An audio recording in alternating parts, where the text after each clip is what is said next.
Les propriétés de la matière. Sommaire.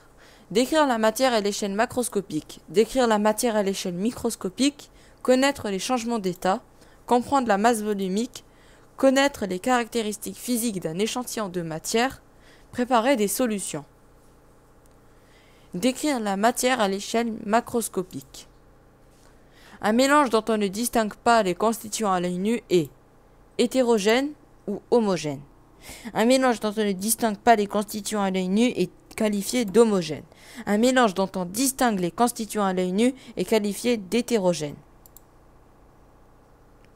Un liquide n'a pas de forme propre signifie qu'un liquide est indéformable, ne peut pas garder la même forme pendant plusieurs secondes. Un liquide n'a pas de forme propre. Il prend la forme du récipient qui le contient, donc il est indéformable. Donc il est déformable. Décrire la matière à l'échelle microscopique. Quel adjectif peut-on utiliser pour décrire la molécule d'un échantillon à l'état liquide? Ordonnées, proches les unes des autres, immobiles. Les molécules d'un échantillon à l'état liquide sont proches les unes des autres, désordonnées et glissent les unes sur les autres.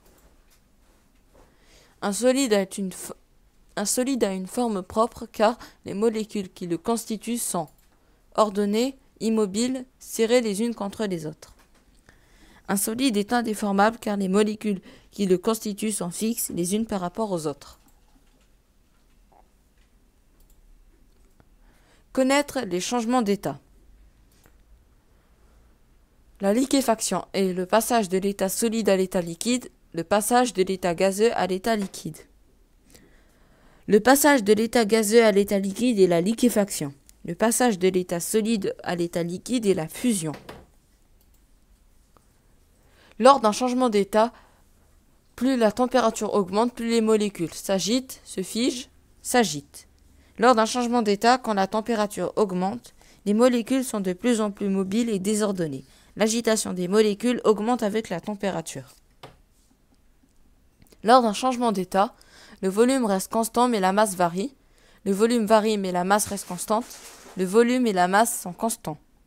Lors d'un changement d'état, le nombre de molécules n'est pas modifié donc la masse reste constante. En revanche, les molécules s'organisent différemment en étant plus ou moins proches les unes des autres selon le changement d'état considéré. Donc le volume de l'ensemble des molécules varie. Comprendre la masse volumique. La masse volumique a pour formule ρ est égal à la masse sur le volume, ρ est égal à la masse fois le volume, ρ est égal au volume fois la masse.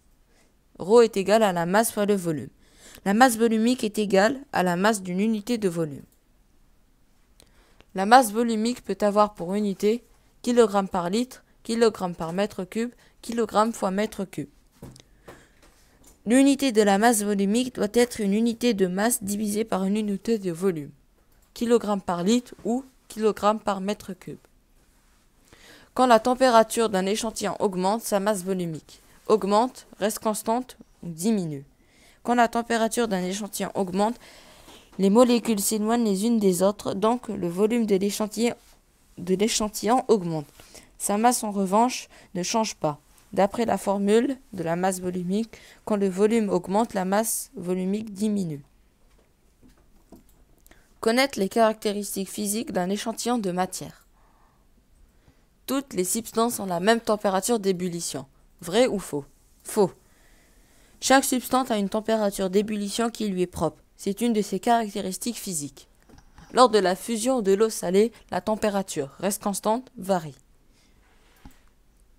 Elle varie. L'eau salée est un mélange, donc la température varie lors de ces changements d'état. Ici, la fusion. Préparer des solutions. Lors d'une dissolution, on mélange deux solides, deux liquides ou un solide et un liquide. Un solide et un liquide. Lors d'une dissolution, un solide est mis en contact avec un liquide qui le dissout. Lors d'une dissolution, le soluté est le solide introduit, le liquide obtenu. Dans une dissolution, le soluté est le solide introduit.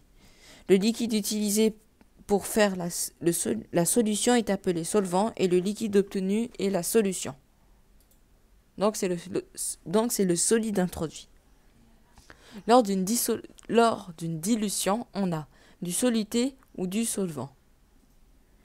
Lors d'une dilution, on ajoute du solvant afin d'augmenter le volume total de la solution. Lors d'une dissolution, on a la masse de la solution supérieure à la masse du soluté plus la masse du solvant. La masse de la solution est égale à la masse du soluté plus la masse du solvant. La masse de la solution est inférieure à la masse du soluté plus la masse du solvant. Une dissolution est un mélange. Toutes les molécules introduites restent présentes, donc la masse de l'ensemble ne varie pas. Donc la masse de la solution est égale à la masse du soluté plus la masse du solvant.